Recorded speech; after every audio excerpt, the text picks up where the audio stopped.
is building repair. Water forest bridge repair project. Water forest bridge building repair. So that would be 4 categories. Excuse. And yung 4 categories na yun, makikita nyo yun dito sa gilid. Okay? So hindi ko na kayo i-run through sa basics. Pinaka-basics pa talaga ng building repair kasi nakakapagtrabaho na kayo eh. Diba? Hindi ko na kailangan turo yung grid rules, mask, etc. So magfo-focus tayo sa identification and tools. Saglit.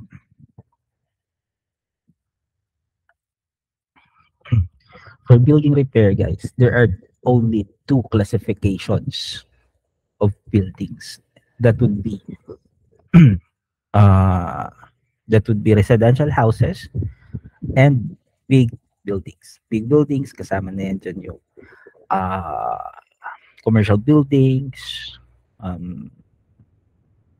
and basta it consists of big buildings na hindi tinitirahan ng mga tao. Okay, so dalawa yung classifications nyo for that. Hindi naman yan ganun kahirap i-classify. Am I correct? Kasi lahat naman tayo nakakakita ng big buildings in our everyday life, di ba? Lahat naman tayo nakakakita ng residential houses. Paglabas nyo pala sa bahay nyo dyan, kapitbahay nyo, kahit chismosa yan, kahit mga marites yan, di ba? Nakatira din naman sila sa residential houses. Kahit squatters pa yan, that would be residential houses pa rin. Hindi naman niya commercial houses. Diba? Yung rules natin sa building repair, nandito sa gilid. Always look at the banner. And every project na ginagawa natin dito sa Glimmer, always look at the banner. Napaka-importante nito kapag nakakalimot na kayo kung ano yung gagawin nyo. So forest, ignore. Do not touch the forest. Water, only fix big errors. Big errors, that would be fake water and mist water. Dalawa lang yung classification niyan. Building, standard requirement. Di na kailangan i-classify pa yan or sobra pang i-detail para sa inyo. Wala yung existing, tanggalin natin yan. Draw, bridge. Draw part above ground. Hindi naman na siguro tayo bata para i-classify or explain pa sa inyo kung anong ibig sabihin ng bridge. Diba? Andito rin yung ating workflow. First, work on water and forest and bridge. Andito yun sa gilid. Press F3 to turn off the building. Press second F3 to work on the buildings. Okay.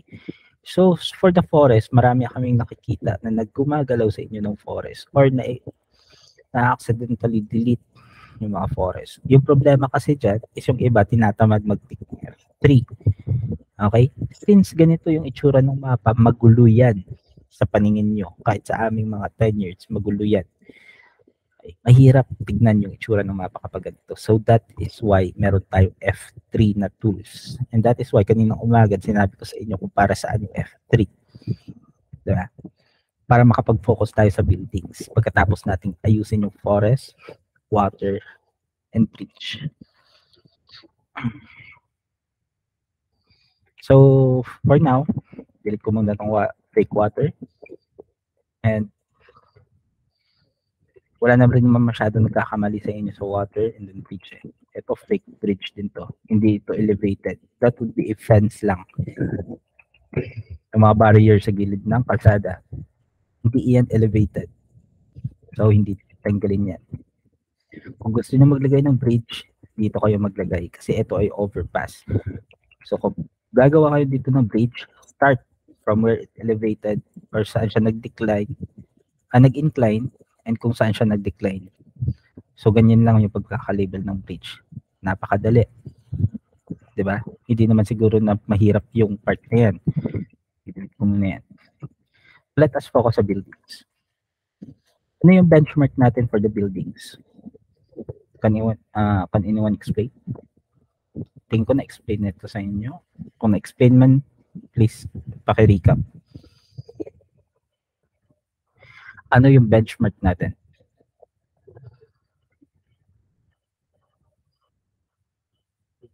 For the buildings.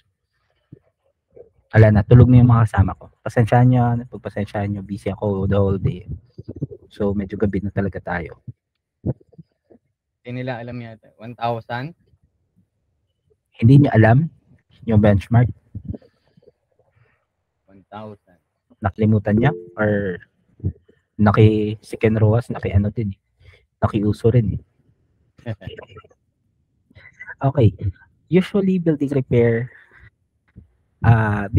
project, kapag dense yung mapa, isa yung sabi naming dense yung mapa, yung halos magkahalo na yung lupa sa bahay, yung itsura. Or hindi na talaga maitsurahan yung mapa.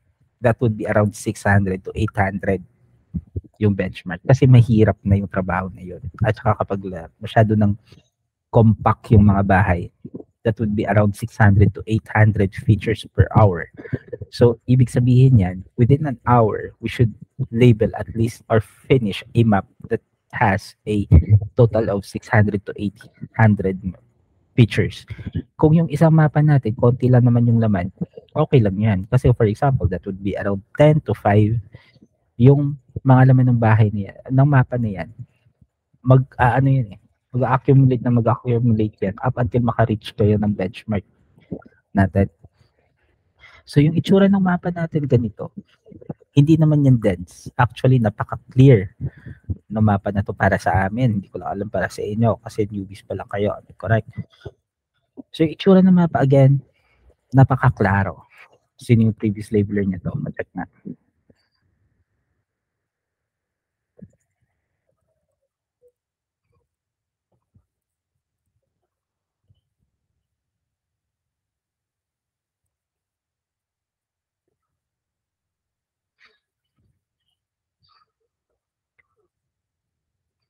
$1951 ba to, Clark? 52 pala. 52, boss. 52. Pasensya, boss. Nawawala-wala. Ako? Nawawala ka? Hindi, ako. Okay.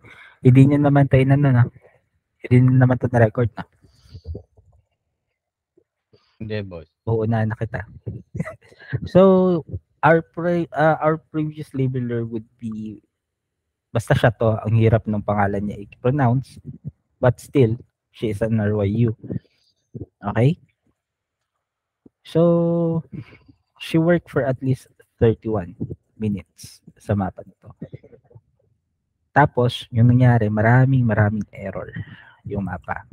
And this map only consists of 519 features. And hindi pa yan malinis yung features niyan. Most likely, magdi-delete ka pa ng ground, magme-merge ka pa ng bahay. So, kukonti itong features na to. Hindi ito fix. Kung magkano yung features na to pagpasa mo, that would be your features for this map. Okay? So, for the residential area, okay, classifications. For the residential area, guys, kahit hindi ko to i-zoom in, kahit hindi ko ito zoom in, malalaman nyo yung itsura ng residential houses compared sa big buildings. Okay? So, yung residential houses natin para sa mapa na to would be for this part. Ay, mali. Would be for this part. Tapos ito. Okay, palitan natin yung kulay.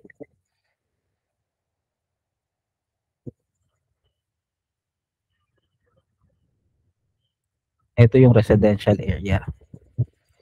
Ito yung mga tinitirhan ng tao. Kahit hindi mo ito i-zoom in, malalaman mo. And then the rest would be big buildings or townhouses. Townhouses are still residential houses. Okay? So malalaman nyo yan kasi parang subdivision type. Nakahana yung mga bahay. Nakasalansan sila. As you can see, meron silang property lot or property lane or backyard parcel Okay? Meron silang sariling backyard, driveway, lawn, and then, ayun, residential houses yan. And then for the big buildings, as you can see guys, meron silang parking lots, malayo usually yung kanilang entrance from the road itself. Tapos, kung titignan nyo lang din naman yung size nila compared sa residential houses, doble, triple, depende. Di ba?